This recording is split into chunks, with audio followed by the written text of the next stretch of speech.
Welcome to Care Vision's Family Talk, a space dedicated to exploring the challenges of raising children in today's world. I'm Lucy Johnston. Each episode, I chat with a guest and we dive into the real-life struggles faced by children and their carers, offering insights and practical guidance to help families feel understood, supported, and hopeful. Whether you're a parent, foster carer, grandparent, or anyone supporting the young people in your life, this is the place for you.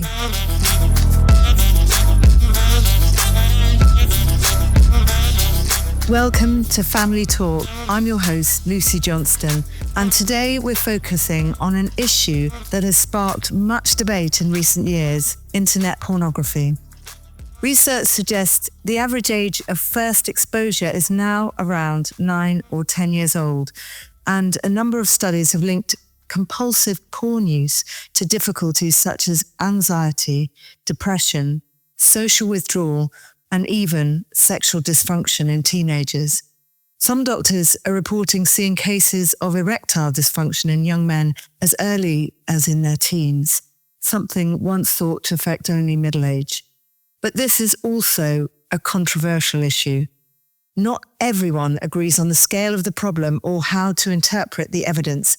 And to help us explore what the research shows and what carers and parents should be aware of, I'm delighted today to be joined by Mary Sharpe, CEO of the Reward Foundation, which is an education charity that works internationally to raise awareness of how online pornography may affect health, relationships, and well-being.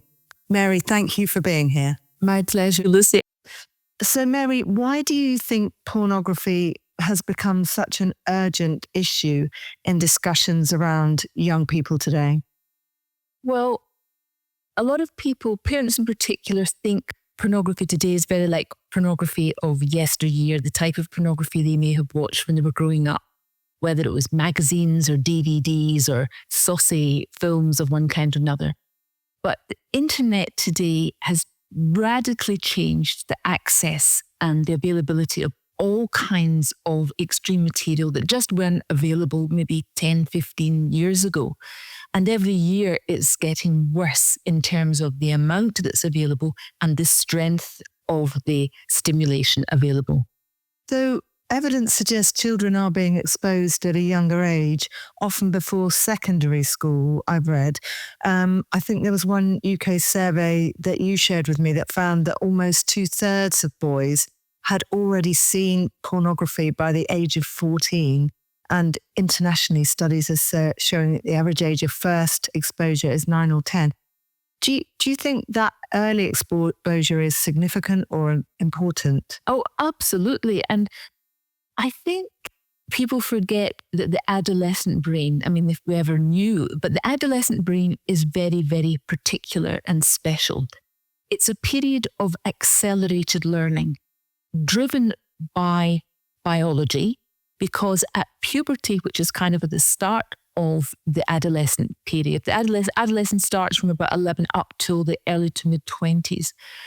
But it's when puberty kicks in that we change, we physically change, we're very aware of those pubertal changes, but we also change mentally, and we're trying to become adults. We're trying to learn how to be successful adults.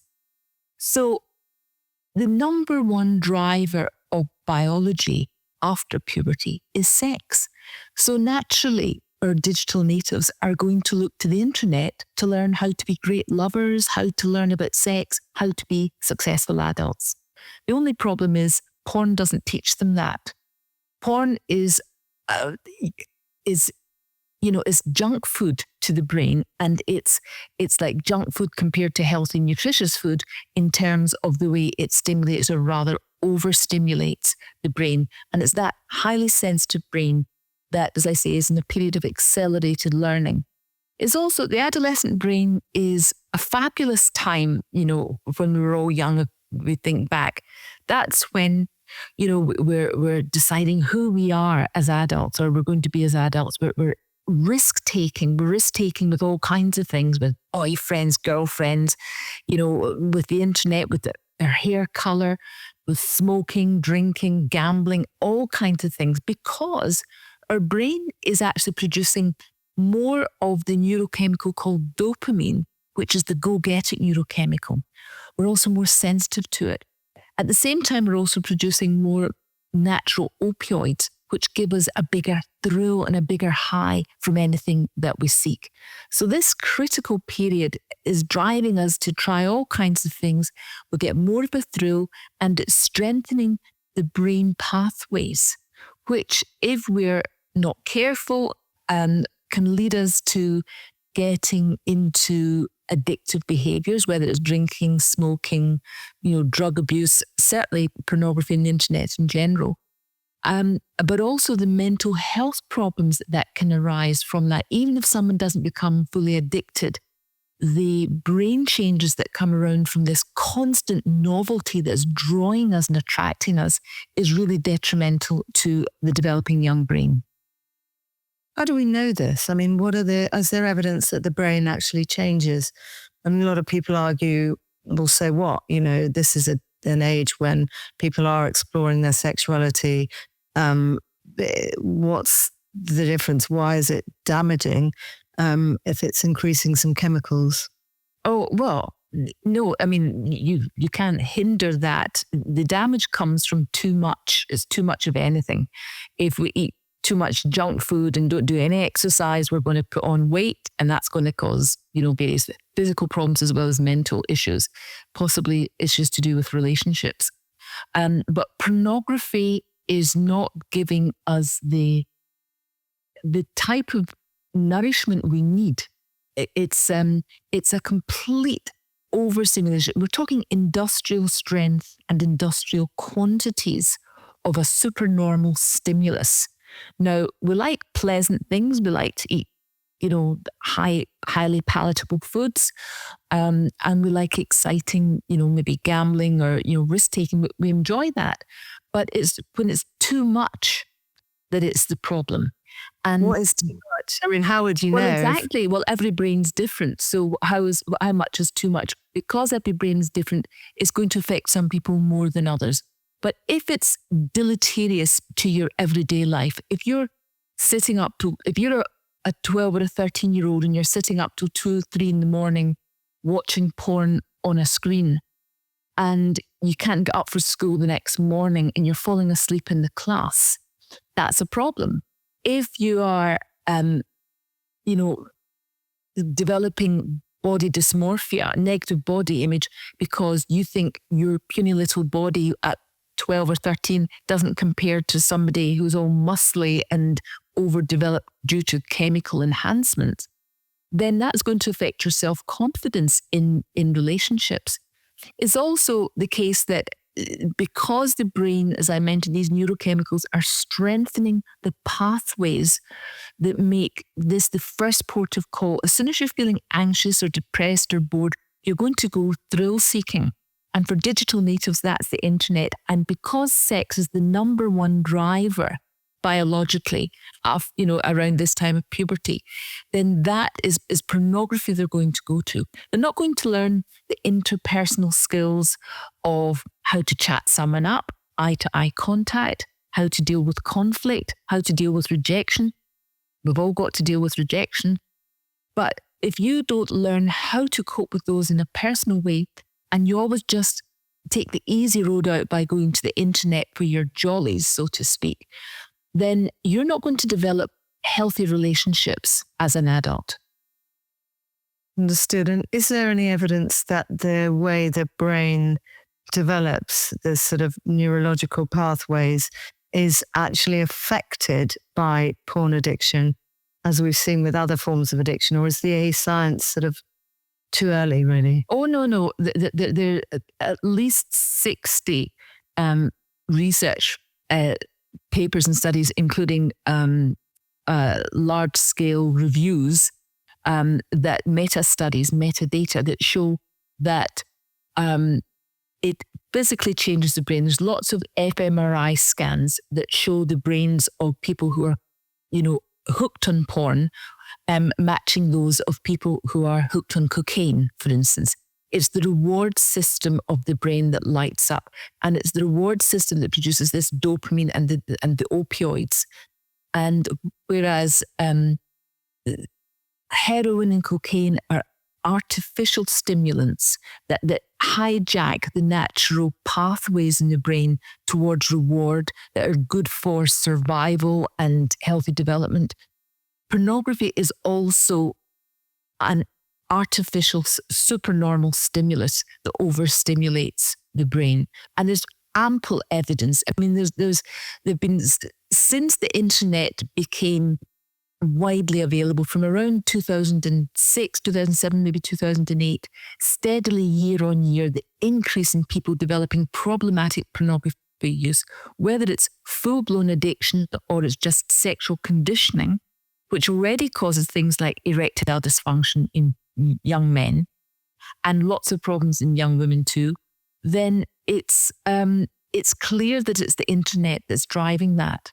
And we know this too because when people quit porn, their brains settle down again and their attitude to women changes, particularly, young men.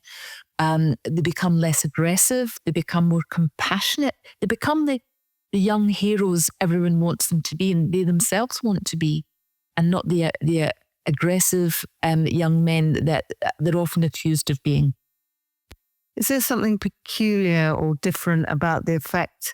I think you alluded to it, but do these changes happen in people of all ages, or do you think the young brain is particularly susceptible?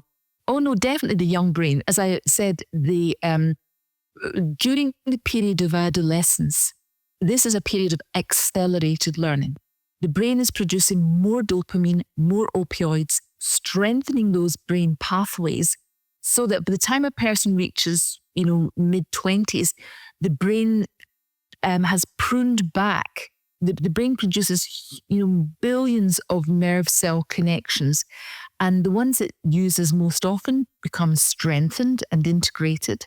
Nerve cells that nerve cells that fire together, wire together. This is what strengthens the brain pathways. This is what creates habits. What helps you learn a language, helps you to play football, whatever. So whatever you're doing most of is being strengthened. And then the nerve cells that are not being used basically are pruned and fall away. So by the time of the end of adolescence and early adulthood, your brain has formed the strength in the pathways it's going to have for the coming years. And that's why this period of adolescence is so critical, and why parents and carers and teachers and anyone dealing with adolescents have a huge role to play, first of all, in understanding what's happening to the adolescent brain, and secondly, in today's highly technological environment, why children need more support navigating all these enticements. Researchers have linked heavy porn use to higher levels of social anxiety, depression, social withdrawal in young people. Can you just sort of explain why that might be? And they've kind of likened it to other behavioural addictions. What's going on there? Why would it lead to these anxieties? Well, it's all about this dopamine. Dopamine's the master molecule of addiction. It's what's driving or craving or wanting. It's like when you're hungry, your stomach starts growling a bit, then that's a signal to your brain to go and get food or to go and get water or, or drink of some kind. And with all these internet activities are designed to be addictive. They're designed to make us hungry for more. So whether it's gaming, which is gaming and porn are the two most popular things with young men. Porn and social media are the big drivers for young women, and shopping, online shopping.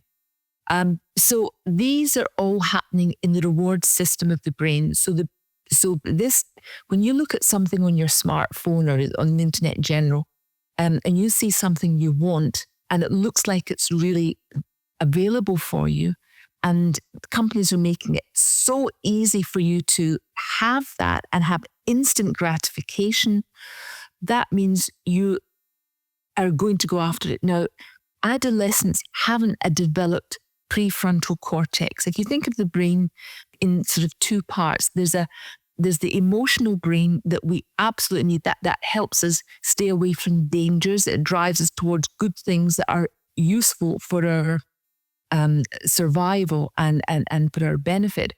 But it also rings alarm bells when we're in danger. But the internet is designed to keep us hungry and keep us going after things and to override the natural satiation mechanism, particularly where porn's concerned. So this is driving this activity. And the prefrontal cortex is only slowly developing during this period of adolescence. The emotional brain is very much in control and dominates everything. It's, I want it and I want it now, and I don't care what the consequences are. The prefrontal cortex is more about the rational brain. It's about thinking of context, about future consequences.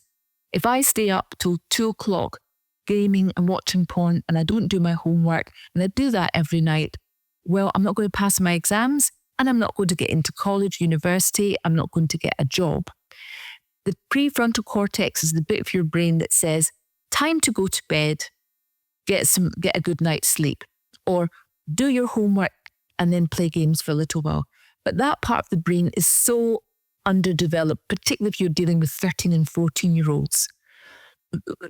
As kids get older, they become a bit smarter. But depending on how they've used their free time and how they've used their time in general in those teen years is critically important. So it's this imbalance of the prefrontal cortex, the rational brain, and the emotional brain, that imbalance in the adolescent period that is driving these addictions and compulsive behaviours.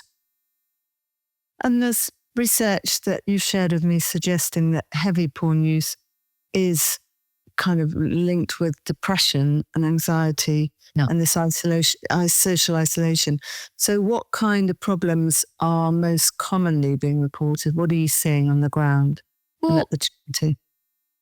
I mean, if I just talk a little bit again about the biological thing first, when the brain produces high amounts of dopamine, it goes up, it surges, and then it drops. And it drops, so it goes up above, and then it drops below the base level, and it takes time to come back. So when it's in that down phase, you feel bored, you feel slightly depressed, because dopamine's about wanting. So you stop wanting things. Nothing interests you except the object of your desire. So you need more porn, or you need more gaming or more gambling to feel peppy again. So if you keep overstimulating that, then the brain, it doesn't get beyond baseline very often. So you're just in this state of feeling awful. You have a numbed pleasure response. It's called desensitisation. And the only thing that gets you going is an increase in the level of stimulation from dopamine-derived activities. So that's why if you don't get your high from smoking, you might turn to gaming or gambling or pornography. And the problem with pornography is that there is an endless supply of extreme material. And children have easy access. They don't need to go to the dark web. This is all available on legal adult porn sites and on social media. There's lots of people don't go beyond Twitter or X to get their porn. So it's this high and low and the time that the brain naturally takes to get back to equilibrium that causes the feelings of depression and anxiety. On the ground, how that translates is kids are feeling socially anxious. They don't want to talk to others. They're scared to go to school. Many school refusers are heavy internet users. So they don't want to talk to the family. They don't want to eat with the family. They want to hide away in the room. And what are they doing? Using more of the internet, whether it's porn, gaming, gambling, or whatever. So it's, then they feel depressed. Then they're not sleeping well because their brains are overstimulated. They don't do well at school. They're not integrating. They're not learning the social skills, the face-to-face skills. The whole point of being a teenager is to find people that you're interested in, who are interested in you, get into relationships. That's not happening the way it used to be. The figures are very clear that sexual relationships are drying up. But internet use is skyrocketing. Because if you can get your jollies on the internet without having to interact and risk rejection, guess where you're going to go? But that means you're not learning what you need that's in a healthy way that's going to make you feel happy with relationships and the benefits that come from intimacy and trust. You've drawn a correlation there between skyrocketing internet use and the drying up of sexual relationships. I just want to ask you, do you know the scale of the problem? Do we know how many people are becoming addicted to pornography, and whether there's any figures on the numbers of children or the reduction in children having sex or having relationships? Do we have data on that? Yes, there's data from across the world. We look at data across the world, and in almost every country there are statistics. So, I mean, there's no point in giving you a ream of statistics. I mean, pornography use amongst young people is between 90 and 100%. So, and girls are catching up fast. It used to be very much a boy thing, and maybe about a third of heavy users were girls. But girls are catching up fast, particularly through TikTok and other social media. And they're being groomed by OnlyFans through TikTok and so forth to be porn ready and, to expect porn type sex. In terms of the numbers, we know that there are probably around 10% of users develop what's called problematic pornography use. The definitions, vary. Sometimes to talk about hypersexual activity disorder. The World Health Organization's International Classification of Diseases, Revision 11, that came out in 2018, they were the first to introduce compulsive sexual behaviour disorder. And that can include going to sex workers and all sorts, and telephone sex and so forth. But over 80% of people presenting to healthcare professionals with compulsive sexual behaviour disorder have a porn-related issue. Porn in mass, out of control, porn and masturbation use. Now, whether it's a full-blown addiction or not is sometimes harder to identify. A lot of people are happy using porn on the internet and might not realise that they've developed, for instance, erectile dysfunction because they're not getting with a partner. They can get erections with pornography because it's ever escalating in terms of intensity. So they keep producing the dopamine until they don't. But if somebody's trying to have partnered sex, then the erectile dysfunction can show up and they might not realize it's porn that has done that. But the research from last year showed that about 10% of heavy porn users develop problematic use that could be identified by the World Health Organization's classification of compulsive sexual behaviour. You mentioned desensitisation, and is there an element where people become sort of desensitized to certain images and then look for more hardcore or sort of more unusual things to keep their dopamine and to keep the hits at the levels that they become used to? Yeah. So to try and keep their dopamine levels up and their interest, they need more extreme material. And so that escalation, it might be escalation in the amount of time they use, or it might be, it's usually almost everybody escalates in terms of the amount of time they're using. And if you think about it, somebody can just take a smartphone, go to the bathroom, spend a few minutes watching, get their favourite porn scenes, masturbate, job done, and then go out. So it can be fit in, people can fit it in all times of the day and night. There's this escalation in terms of genre of porn is what pornography is all about. If people just watch the same type of porn, and some people, develop an interest in a given area, usually a fetish area, then that's good for the porn companies because there's maybe a limited amount of that, and then they need to start paying for the porn. So the porn companies are making money from premium content.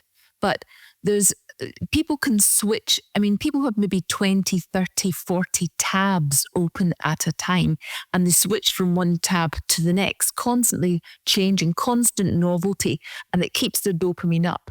And young men in particular do what's called edging, which is they build up, they're masturbating. Most people aren't just watching porn, they're masturbating to it. So they're interacting with it. And it's that causes these significant brain changes over time. So they're sensitized to the issues, the areas that they're interested in, and they'll keep looking for that and keep the dopamine high. And they don't need to ejaculate or have an orgasm right away. The edge, but that keeps the dopamine rising, and it's that rise in dopamine, as I say, that makes the changes and makes them stronger connection that make them want to keep coming back. And the whole design of the internet, particularly internet pornography, is a defective product from a legal point of view because it keeps their attention and keeps them hooked. And what proportion of those users, and you mentioned up to 90% of young people have used porn, what percentage of those do you think, or do we know, might be have problematic use or even dependence or addiction? Well, first of all, about 9 or 10 years ago, when porn first started to come out, it took about 9 or 10 years for people to develop, say, erectile dysfunction. We're hearing from neuroscientists and clinicians today that it's only taking 4 to 5 years to develop erectile dysfunction. And so young men in their late teens and early 20s are developing erectile dysfunction. And we don't know numbers, though. Sorry? We don't know what numbers, that it's... It's hard because a lot of men are too ashamed to go to a doctor to say that they've got erectile dysfunction. They are buying Viagra or the like on the internet, so doctors can't even report. The NHS, one journalist did some investigation and found that the NHS, the prescriptions for Viagra were going up year on year. This is about maybe 7 or 8 years ago, until it became available to buy over the counter in chem shops and online. So it's hard to get a handle on problematic use because they say people often don't know they've got a problem until they try and quit, or sometimes until a partner says, I'm fed up with you not being able to perform in bed because you've got erectile dysfunction.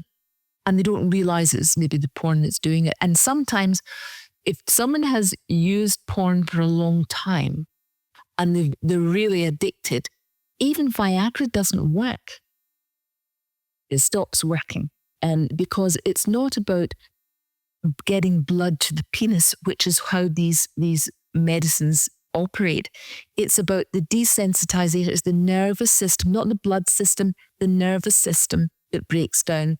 The signal from the brain, you've got to feel aroused in order to perform sexually. But if your arousal system isn't working because you've desensitized your brain, no human being can match the level of supernormal stimulation and novelty that is available on the internet. And this is what's causing a breakdown in so many relationships.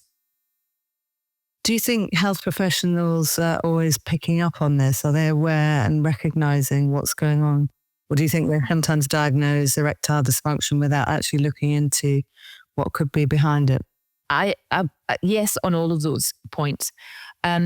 For over 10 years, we've been teaching healthcare professionals, and we developed a one-day in-person course. We've now got it available on our website for free, but as an online self-study course.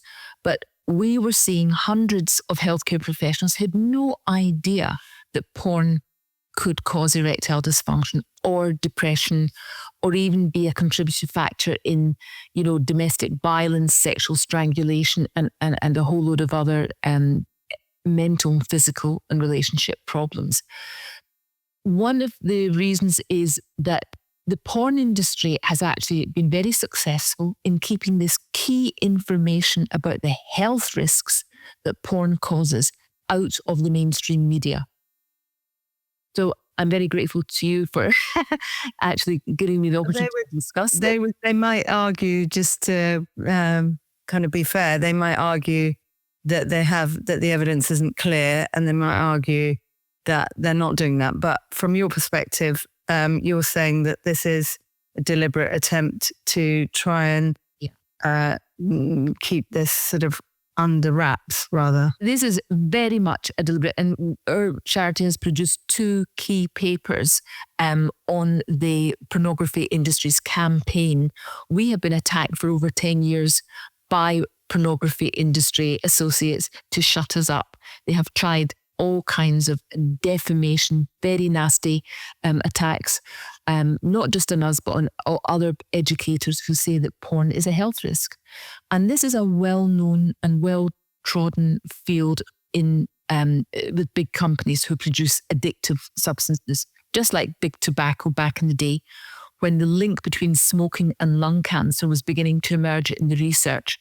The tobacco industries got together and produced a research group sounding very scientific and actually paying tame researchers to deflect interest away from the harm that smoking was doing to users. And it took decades and decades before the epidemiological evidence became clear enough to make it to eventually get warnings on cigarette packets that smoking harms health. And it's the exact same playbook that's being used by the porn industry to attack educators and to tell lies, barefaced lies about it. Yeah. I know that's maybe, there's nobody here to defend that, but we have evidence of that. Yeah. But the point is, for parents and carers, they're not seeing in the newspapers that what they think is maybe helpful for their kids to learn about sex,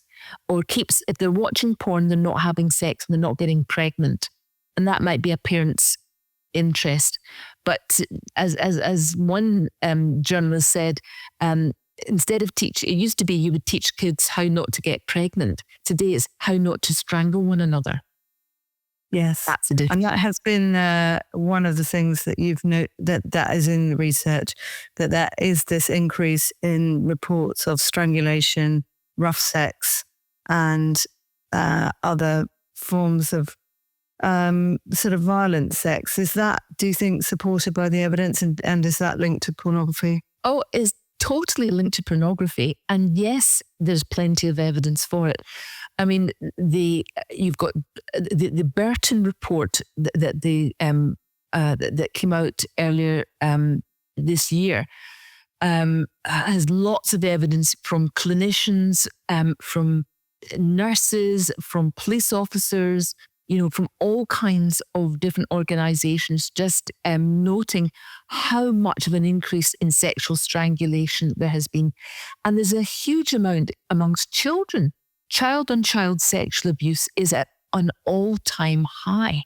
And this is causing havoc in schools, because how do you, separate out the kids who are doing this? Is it just jolly japes? There've been murders. Because, in Ireland, there was a terrible case of a young girl, Anna Kriegel, who was lured by 2 young boys who were heavy porn users, according to the evidence found, who lured her to a wooded area and sexually abused her and strangled her.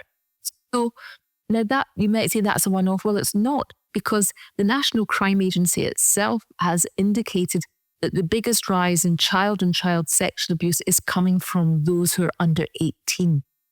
Now that makes sense, because children are the most interested in learning about sex, because, as I said, is the biggest driver. It's the number one driver, particularly in early and late adolescence, is learning about sex. And digital natives are learning it online. We've looked at, there's a report you've shown me, a European study, I think, that showed that people who regularly use pornography are more likely to report dissatisfaction in relationships and more likely to struggle with real world intimacy. So beyond the health aspects and the dangers, how might pornography be shaping how young people view relationships and intimacy? How does it affect that? Well, the researchers tend to talk about what's called the sexual script. So kids are learning about sex from what they're watching. So it's monkey see, monkey do. We're social animals. That's how we learn. We learn by watching others. And, people, digital natives, the first thing they do is go to the internet to see. And they're not learning about healthy relationships. They're learning all this extreme. It might start off, the Google boobs and bums and simple things, but very quickly it escalates. And AI is driving them to more extreme material. So we know that young women are being groomed by social media and porn sites to be porn ready, and through music videos and things like that, to act in a sexual way, to expect painful sex. There was some very good research done in 2014 by researchers in London about anal sex, where they looked at anal sex in two centres in England. And they found that, young teens, they didn't like it and they knew it was painful, but they did it anyway because they'd seen it in porn. And this is rough anal sex. Doctors are complaining about the number of young women who are turning up with ripped anuses because of the rough anal sex. So, because kids are just acting out this extreme stuff because they think that's what it is to be an adult and that's what it is to be cool. So, we'll talk a little bit about how we can address this. But first of all, you mentioned boys appear to be most affected. Is there a reason why that might be? And how does it affect girls? Is there a difference? Well, it's particularly the Gen Z or the younger generations under 22 years of age. The young people are much more experimental with sex. As I said, it's partly that risk-taking element of the adolescent brain. And it's seen as cool to be into kink. I mean, we've had talks with kids in schools, 14-year-olds saying, oh, I'm into kink because, it sounds edgy to say that. But what it means is that they're asking boys to strangle them and choke them. And there was evidence that came out about this. There was a study done in 2019 by the Sunday Times about attitudes to BDSM, so bondage, domination, sadomasochism type activity, so kink and rough sex. And there were twice as many young women as young men said they were into that. Interestingly, like it was 38% versus 19% of boys and 38% of girls said they were into kink and BDSM. Now that was around the time that the 50 Shades of Grey was very popular. So I don't know that those figures would be replicated today.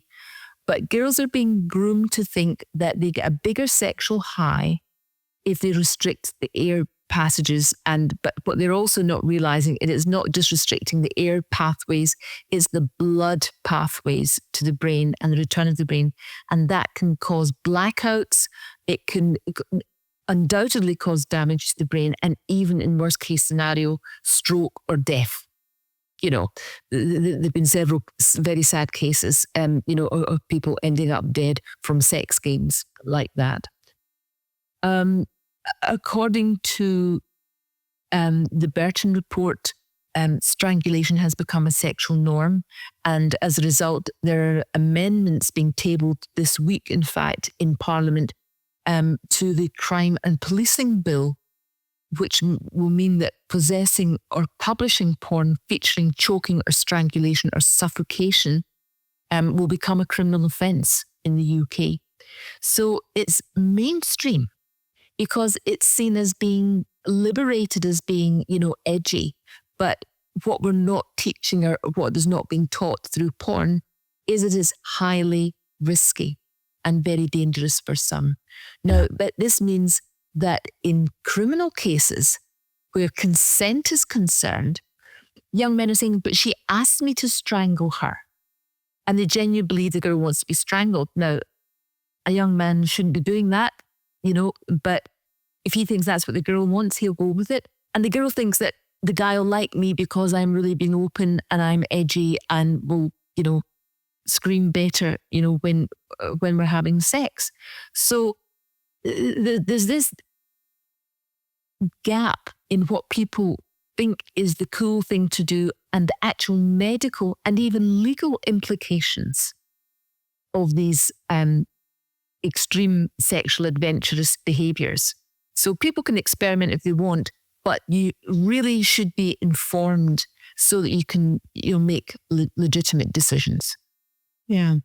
I know I did a little bit of work on this, and in Scotland, isn't it, that prosecutors have reported about 60% of rape indictments include sexual strangulation. So something that you think, it's sort of copycatting online. So, yes, it is. But you're saying there is a link to that and pornography. It's not absolutely. just...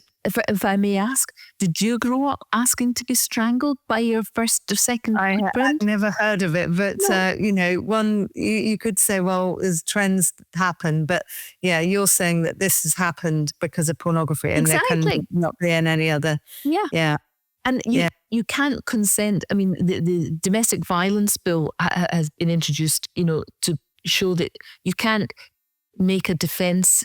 If you kill somebody by strangling them, you can't say, oh, they consented to their own death. That is not a defence. But it's such a grey area just now in the law. Young men in some cases, I mean, they're being foolish if they think they can strangle somebody and it's not necessarily going to cause harm. I mean, they just shouldn't go there, and sex education in schools should absolutely be covering it. Sadly, teachers so hate teaching about pornography that they want to outsource it to external operators. And many of these outside sources have political agendas, sexual agendas, to promote this type of behaviour. And they just say, as long as you consent, it's okay. Well, you're consenting to something that is medically harmful to you. But if you don't know that, you're not giving true consent. Also, you can't withdraw consent because you might black out after 4 seconds. I remember listening to a podcast on BBC Radio 4 about a lesbian couple where a woman said that she went out on a date with another lesbian, and they had agreed online that they were into kink. And the woman lunged at her and went for her jugular and she passed out within 4 seconds. And she said, I wasn't able to consent, and I certainly wasn't able to withdraw consent. So this is the problem that you're seeing with this type of behaviour. It's not consent to the activity, it's genuine consent from a legal and a medical point of view. So boys may not know that this is potentially harmful and painful or whatever. And schools, you say, are not doing their job. So to start with, you would say schools should educate about this, but what can carers and foster carers do, and how can they help prevent people falling into the trap of becoming addicted or believing that what they see online is necessarily appropriate or healthy? Well, first of all, I think, as people say, it takes a village to raise a child. I think we all have a role to play. I don't think it's just schools. I think it's very much for the parents and carers to have a role to play. And they have to educate themselves about what porn can do. And they have to be aware that giving a child basically with a brain that's got Ferrari engine and bicycle brakes, isn't going to be able to control themselves when they come across extreme material. So at what age do you give someone a smartphone? That they don't know how to drive. So they need to educate themselves so that they can have ongoing, useful conversations. Now, what you would tell an 11-year-old is going to be different from what you would talk to a 13 or 14-year-old about, or a 16-year-old, or a 17-year-old for that matter. So it's constant discussion. It's very difficult for some people to have those discussions, and they prefer to leave it to the school to ask the relevant questions or to educate their child. But everyone has to take ownership of what's happening to our young people today, because this is the biggest unregulated social experiment in history, what's happening with the internet and young people's brains, with possible lifelong consequences or life-ending consequences in some cases, in disgracefully high levels of suicide amongst young men. And I think that the unrealistic expectations that are being fostered by pornography in terms of body image or how they're supposed to perform is certainly contributing to that. Are there certain groups of people that are especially vulnerable, perhaps children who've experienced trauma or people who are neurodiverse? Is that Yes. Number one, if you're dealing with foster children, are almost by definition going to have come from a challenged background. They may have been sexually abused or emotionally abused somehow. That's usually the basis for foster care in the first place. So they need extra care and protection. Foster parents need to really educate themselves about porn's impact. We have a book called Your Brain on Porn that is very helpful to explain the brain work, but we've got lots of free resources on our website. We've got a free parent's guide to internet pornography. We've got a healthcare program, as I'd mentioned before. There's the free lesson plans for schools about sexting and about internet pornography that can help. But parents might want to say, ask kids about how others are using pornography, how their kids' peers and friends are using pornography, and to get the discussion going rather than pointing the finger. Certainly you don't want to blame or shame them. This is just an artifact of modern day life and the revolution that technology has produced. But to shun away from it because it's too difficult is not the way to go. You're really storing up problems. And there's lots of help available online and elsewhere to help people. Lots of the children's charities have got very good materials. We've got lots of material on our website. The Your Brain on Porn website is very good. Naked Truth project's very good. Stop It Now. They do good things. NoFap, which is a Reddit, but also a nofap.com website that helps young men and young women quit porn, because when they quit, they realize a lot of their anxiety and depression and so forth goes away. And the poor body image, these guys, get back incredible self-confidence, or they gain it for the first time. It was always there. It was just hidden beneath this cloud that descends when they're overstimulating their body with pornography and masturbation.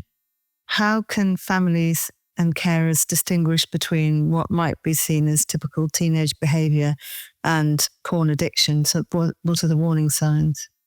Well, it's things like withdrawing socially, not joining the family at watching television, eating meals, way too much time spent on the internet. It might be over-sexualized language, speaking in a very disrespectful way. Remember, most of the violence, both verbal and physical, is against women. So if they're treating women in a bad way, and the sad thing is, a lot of adults are using porn. So if fathers are using porn and they're treating their partners in a disparaging way, the boys are going to pick up on that, and the girls are going to pick up on that. So this is a whole family dynamic that's going on. Sorry, you may notice something that makes you suspicious that there is a problem there, but these are difficult conversations for families to have. How would you think it might be best to raise them or to talk about it when it's obviously something that children may be very secretive about? Yeah, I think you want to emphasize that this is happening everywhere. You're not trying to point the finger at them and make them feel bad for this. It's not a moral issue. I mean, it is a moral issue in some ways, but you don't need to go into the moral aspects. This is, what is this damage doing to their brain? Children need to be educated about it so they can take responsibility. Because as sure as eggs are eggs, if you tell them not to do something, they'll double down and do it twice as hard. So just telling kids not to use porn and not to look at porn is not going to happen. They've already seen it. They'll have seen plenty of it. They'll be sent it by their pals. They'll be seeking it out, at the very least, or they'll have stumbled. A lot of them won't be stumbling on it now, thanks to the Online Safety Act as of July this year. Has helped enormously. What do you say? What would you say? What you would say to kids is, are your pals using porn? Are they sending you stuff? What do you think about that? How does it make you feel? How does it affect your attitude to relationships? Do you think you would want to do the things you're seeing in porn? To be curious rather than judgmental. Be curious, as if no shame, no blame. But educate yourself, educate your child, and it's an ongoing conversation. We've got lots of free resources on our website, in our free parents guide that can be helpful to parents and carers.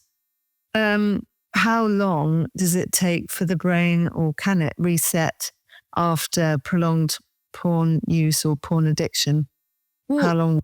It varies in individual, because there's somebody who's been sexually abused or seriously abused in childhood who is more likely to become fully addicted rather than just sexually conditioned. So they might take longer. It depends when they started, how much material they've been using, how intense the material was in terms of stimulation. But after 4 weeks quitting, there was a study done with 2,300 young people who quit porn after a 4-week period, and they were able to become much more focused on their work. They were able to delay gratification. They were able to be much more self-confident. So 4 weeks is a good time. The no-fap challenge is 90 days of no porn and no masturbation. Sometimes they call that the tough challenge, where they give up. No fap. What does that stand for? Fapping is the onomatopoeia. It's the sound of wanking, basically. Okay. It's an American term. Yes. Well, you've highlighted some of the support and resources available for carers and parents, which we will put down in our synopsis. Mary, thank you so much for joining us today and for sharing your insights into this important subject. And you can find free guides and resources from the Reward Foundation. Just go to its website online, and please share this podcast with anyone that you think may find it useful. I'm Lucy Johnston, and this has been Family Talks with Care Visions. Thank you for watching. If you'd like to hear more episodes, explore upcoming live events, or access free resources, you'll find all the links in the episode description. Just scroll down wherever you're listening.